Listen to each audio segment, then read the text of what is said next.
Okay.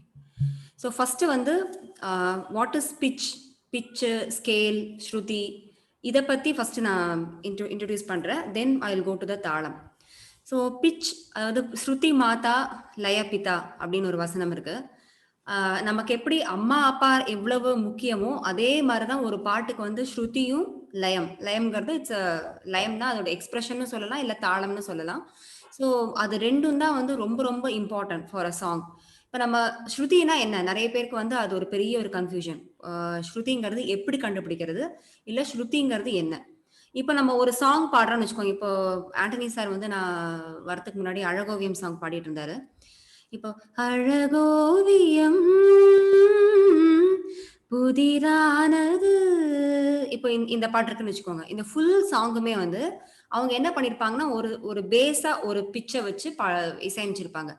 சா பா சாங்கிற அந்த ஆதாரம் இருக்கு இல்லையா, சா பா சா. இப்ப இது என்ன பிச்சுனே எனக்கு தெரியாது. பட் இருந்தாலும் அந்த இப்ப அவர் பாடின அந்த பாட்டுக்கு வந்து ஒரு சா பாசா நம்ம டிரைவ் பண்ண முடியும். எப்படி நம்ம மேத்ஸ்ல வந்து ஏதோ ஒரு இது பண்ண நம்ம அதுக்கு ஒரு ஒரு ரூல்ஸ் சொல்றோம் இல்லையா, அந்த மாதிரி இதுக்கும் ஒரு ரூல்ஸ் வச்சுக்கோங்களேன்.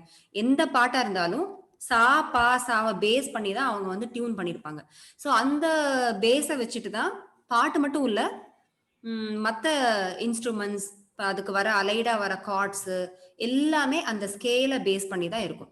ஸோ ஸ்கேல் அப்படிங்கறத வந்து நம்ம வெஸ்டர்ன்ல சொல்றோம், ஸ்ருதி அப்படிங்கிறது நம்ம கர்நாடிக்ல சொல்றோம், பிச் அப்படிங்கறத வந்து அது இஸ் கைண்ட் ஆஃப் வெஸ்டர்ன் தான். பட் அது வந்து ஒரு ஃப்ரீக்வன்சி மேட்ச் அப்படின்னு சொல்றாங்க பிச் பொறுத்த வரைக்கும்.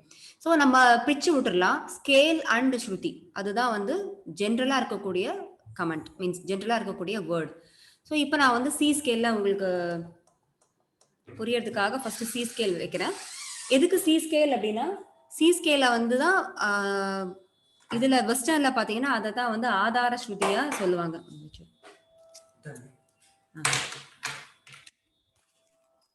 ஸோ அந்த வெஸ்டர்ன்ல வந்து அதை தான் ஆதார பேசிக் ஸ்கேல் அப்படின்னா சி ஸ்கேல் தான் மேஜர் ஸ்கேல். ஸோ சியில வச்சு தான் அவங்க வந்து எல்லா லெசனையும் ஸ்டார்ட் பண்ணுவாங்க. பட் கர்நாடிக் பொறுத்த வரைக்கும் அந்த மாதிரி கிடையாது. இப்போ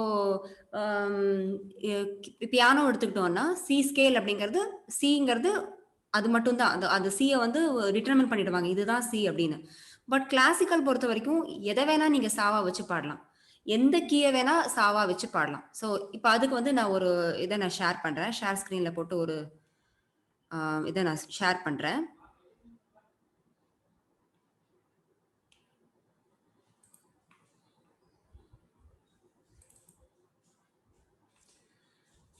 இதை வந்து நான் அப்புறமா ஆஃப்டர் த செஷன் நான் உங்களுக்கு இது பிடிஎஃப்ல பண்ணியிருக்கேன். So I will share the notes.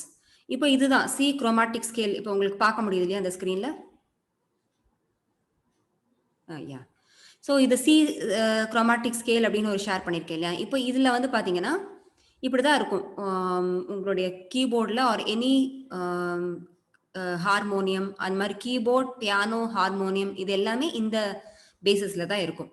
So இதில் பார்த்தீங்கன்னா 2 பிளாக் கீ இருக்கு, 3 பிளாக் கீஸ் இருக்கு மேலே. இது எல்லாமே கீழே எல்லாமே ஒயிட். ஸோ 2 3 2 3 இப்படி பிளாக் கீஸ் வந்து அதே ஆர்டர்ல தான் போகும். 2 3 2 3 இப்படிதான் ஆர்டர்ல போகும். ஸோ இந்த 2 இருக்கு இல்லையா, இந்த 2 பிளாக் கீக்கு பக்கத்துல இருக்கிற ஒயிட் கீ தான் வந்து சி.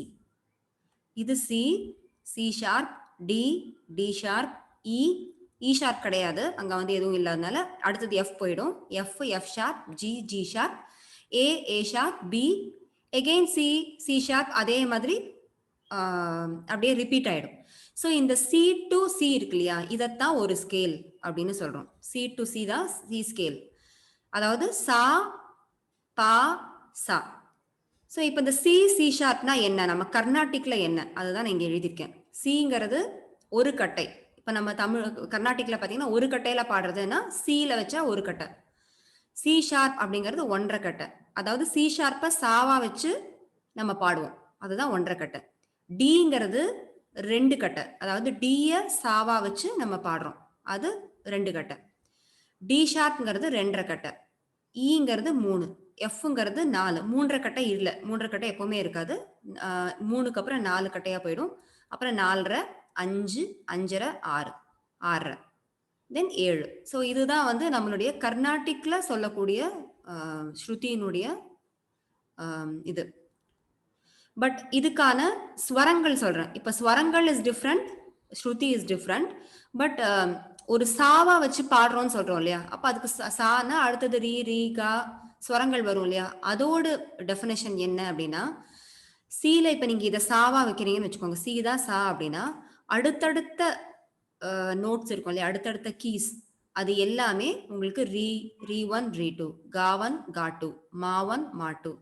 இப்ப நான் என்னோட அந்த இந்த கர்சரை மூவ் பண்றேன் நீங்க பாருங்க. இப்ப சாங்கிறது சி, சி ஷார்ப் இஸ் ரீ 1, டி வந்து ரீ 2, டி ஷார்ப் கா 1, கா 2, மா 1, மா 2, பா, தா 1, தா 2, நீ 1, நீ 2, சா. ஸோ சாவும் பாவும் வந்து கான்ஸ்டன்ட் நோட்ஸ். அதுக்கு வந்து 1, 2ங்கிறது கிடையாது. ஒரே ஒரு சா தான் இருக்கு, ஒரே ஒரு பா தான் இருக்கு.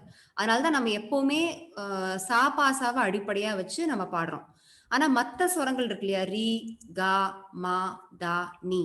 இது வந்து 2 வேரியேஷன்ல இருக்கு. ஸோ அது மட்டும் நீங்க தெரிஞ்சுக்கோங்க. சில கர்நாடிக்ல வந்து 3ங்கிற யூஸ் பண்ணுவாங்க.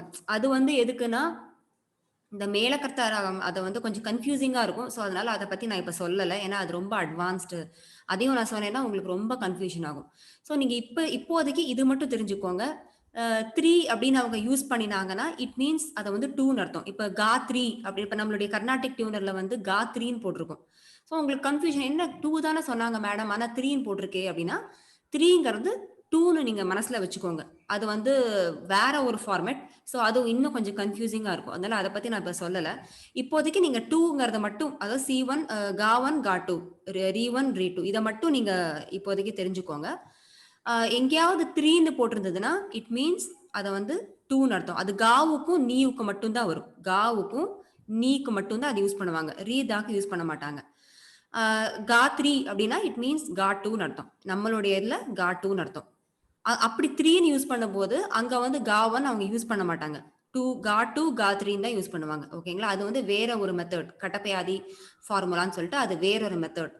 ஸோ அந்த மாரி வரும்போது, நீ 1, நீ 2க்கு பதிலா நீ 2, நீ 3ன்னு அவங்க அத மென்ஷன் பண்ணுவாங்க. ஸோ நீங்க வந்து இதுதான் உண்மை. இதுதான் உண்மைங்கிறது என்னன்னா, 2 தான் இருக்கு. கா 1, கா 2, நீ 1, நீ 2ங்கிறது தான் உண்மை. பட் அத வந்து வேற ஒரு அந்த 72 மேளகர்த்தாவ எப்படி சொல்லணுங்கிறது அதுக்காக அவங்க அப்படி கிரியேட் பண்ணியிருக்காங்க. ஸோ இதுதான் வந்து பேசிக்கா இருக்கக்கூடிய பிட்ச் பத்தின ஒரு விஷயம். ஸோ இப்ப வந்து 4 கட்டையில பாடுறோம் அப்படின்னா என்ன அர்த்தம்? இதுல பாருங்க. 4 கட்டைனா 4 இஸ் ஈக்குவல் டு எஃப். அப்ப எஃப் ஸ்கேல்ல நீங்க பாடுறீங்கன்னு அர்த்தம். இப்ப நம்ம யூசுவலா கிளாஸ்ல வந்து சி இல்லைன்னா டி. கிளாஸ்ல இல்ல. ஐ மீன் ஃபிலிம் சிங்கிங்ல பார்த்தீங்கன்னா, எப்பவுமே சி ஆர் டி தான் மேக்ஸிமம் நம்பர் ஆஃப் சாங்ஸ் பாடுறோம். ஏன்னா, அதுதான் வந்து லேடீஸ்க்கும், ஜென்ட்ஸுக்கும் இருக்கக்கூடிய காமனான ஒரு பிட்ச். சில இருக்கும், இல்லைன்னா சி ஷார்ப்ல இருக்கும், டில இருக்கும், இல்லைன்னா டி ஷார்ப்ல இருக்கும். இதுதான் வந்து காமனா இருக்கக்கூடிய பிட்ச். ஆனா இ, எஃப்ங்கிறதா இப்ப இப்படியே போனோம்னு வச்சுக்கோங்க. சில இருந்து C sharp, D, D sharp, E, எஃப்ன்னு போனா இது ஹை போயிட்டே இருக்கும். அதாவது சிங்கிறது ஒரு பிட்ச், சி ஷார்ப் அதுக்கு அடுத்த ஹையு, டிங்கிறது அதுக்கு அடுத்த ஹையு, டி ஷார்ப், இ, எஃப்ங்கிறதெல்லாம் அடுத்தடுத்த ஹை நோட்ஸ். ஆனா லேடீஸ பொறுத்த வரைக்கும் ஒரு லெவலுக்கு மேல நம்மளால பாட முடியாது. இப்ப நான் ஃபார் எக்ஸாம்பிள் நான் சொல்றேன். சா இது சில வச்சிருக்கேன். சா பா சா இது சி. C sharp. சா பா சா சி ஷார்ப் இது. அடுத்தது டி வைக்கிறேன். சா பா சா டி எனக்கு எட்டுது. அடுத்தது டி ஷார்ப். சா பா சா இப்பவே எனக்கு சா வரும்போது ஒரு ஒரு கஷ்டமா நான் ஃபீல் பண்றேன். அடுத்தது இ வைக்கிறேன். இதுல இல்ல. ஏன்னா டி ஷார்ப் வரைக்கும் தான் இந்த ஸ்ருதியில இருக்கும். அதுக்கப்புறம் பாத்தீங்கன்னா கீழே வந்துரும். அதுக்கப்புறம் வந்து என்ன ஆகுதுன்னா, இப்போ நான் C, C sharp, D, D sharp வரைக்கும் தான் இந்த பிட்ச்ல ஃபீமேல்க்கான பிட்ச். அதுக்கப்புறம் இ வந்து ரொம்ப ஹை ஆயிடும். அதனால நம்ம என்ன பண்றோம்னா, இந்த சிக்கு முன்னாடி இருக்கிற ஆக்டேவ் இருக்கும் இல்லையா? இப்ப இதே மாதிரி தான் ரிப்பீட் ஆகும்னு சொன்னேன் இல்லையா? இப்ப இந்த ஆக்டேவ் தான் நான் இங்க காமிச்சிருக்கேன். இதுக்கு முன்னாடி இருக்கிற ஆக்டேவ்ல இ இருக்கும் இல்லையா? அத வந்து நான் பேஸா வச்சு பாடுறேன். இப்போ ஆக்சுவலி இந்த ஈ எப்படி இருக்கும்? டி ஷார்ப்க்கு மேல இருக்கக்கூடிய ஈல நான் பாடுனேன்னா, ம், சா, பா, சா. ஓகே. ஈல கூட என்னால எட்ட முடியுது. I can. இப்போ அடுத்தது எஃப்ல பாத்தீங்கன்னா, நான் சொல்றது ஹைலயே தான் இப்ப நான் பாடிட்டு இருக்கேன். நான் லோக்கே வரல. இப்ப நான் ஹையோடு பிச்லயே தான் நான் பாடிட்டு இருக்கேன். சா, பா, சா. என்னால எஃப் கூட ஓகே. சா வரைக்கும் என்னால somehow I am able to sing. இப்ப அடுத்தது எஃப் ஷார்ப். சா, பா, சா. இப்போ நான் என்னோட வாய்ஸ் வந்து கிராக் ஆயிடும். இதுக்கு மேல நான் பாடினேன்னா என்னோட வாய்ஸ் கிராக் ஆகும். அப்ப நான் என்ன பண்ணுவேன், எஃப் உடைய கீழே இருக்கக்கூடிய ஆக்டேவ்ல சா, பா, சா. திஸ் இஸ் நத்திங் பட் அந்த ஸ்கேல அப்படியே நான் கீழே கொண்டு வரேன். புரிஞ்சுதா உங்களுக்கு? அதாவது இந்த எஃப்க்கு பதிலா இதுக்கு முன்னாடி இருக்கிற ஆக்டேவ் இருக்கும் இல்லையா, சிக்கு கீழே முன்னாடி இதே மாதிரி சி, பி, ஏ, ஜி, எஃப் அப்படி பேக்ல ரிவர்ஸ்ல வரக்கூடிய ஆக்டேவ் அதுல இருக்கக்கூடிய எஃப் நான் பாடுறேன். சா, பா, சா அப்படி. இப்ப அடுத்தது ஜி. ஆக்சுவலி இந்த சி ஸ்கேலுடைய எஃப் ஜீனா எப்படி வரணும்? சா, பா, சா. அது பாடவே முடியாது என்னால. ஸோ அதனால நான் என்ன பண்ணுவேன்னா, லேடிஸ் என்ன பண்ணுவாங்க, சா, பா, சா அதோட லோ ஜிய பாடுவோம். லோ ஜிய. இப்ப ஜி ஷார்ப். சா, பா, சா. இப்ப கிளாசிக்கல் பழகிறவங்க எல்லாம் ஃபர்ஸ்ட் ஜி ஸ்கேல் வைக்கிறோம் அப்படின்னா ஏன் அது ஹையா கேட்க மாட்டேங்குது? ஆக்சுவலி பாத்தீங்கன்னா அந்த சி ஸ்கேல் உடைய ஜி போனோம்னா நம்மளால எட்ட முடியாது. ஸோ அவங்க என்ன பண்ணுவாங்கன்னா சி உடைய முன்னாடி ஆக்டேவ் இருக்கிற ஜில பாடுவாங்க. சா, பா, சா, ச, சரி, க, ம, ப, த, நி, சா, சா, நி, த, ப, ம, க, ரி, சா அப்படி பாடிடுவாங்க. ஸோ எல்லா ஸ்கேலுக்குமே வந்து ஒரு லோ ஆக்டேவ் பிச்சுன்னு இருக்கு, அதனுடைய ஹை ஆக்டேவ்னு பிச் இருக்கு. இப்போ நீங்க ஒரு இது கீபோர்டு எடுத்துக்கிட்டீங்கன்னா, ஒரு கீபோர்டு எடுத்துக்கிட்டீங்கன்னா 5 ஸ்கேல் இருக்கிற கீபோர்டு இருக்கும். சில பியானோ எல்லாம் பார்த்தீங்கன்னா 7 ஸ்கேல் இருக்கிற பியானோ. ஸ்கேல்ங்கிறத நான் இப்ப சொன்ன மாரி சி டு சி. இப்ப சி டு சி, அடுத்த சி டு சி அந்த மாதிரி இருக்கிறத வந்து ஸ்கேல். இப்ப நான் என்னோட கீபோர்ட்ல காமிக்கிறேன். அப்போ உங்களுக்கு புரியும்.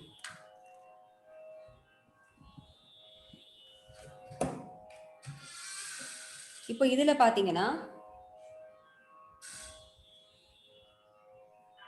ஃபர்ஸ்ட் ஒன் இது வந்து சி, சி டு சி, இது ஒரு ஸ்கேல். இப்ப அடுத்தது வந்து இந்த சி டு சி, இது செகண்ட் ஆக்டேவ். Second Octave. அதே மாதிரி இந்த சி டு நெக்ஸ்ட் சி, இது தேர்ட் ஆக்டேவ். இந்த சி டு இந்த சி, இது ஃபோர்த் ஆக்டேவ். ஸோ என்னோட கீபோர்ட்ல வந்து there are 5 octaves. Okay.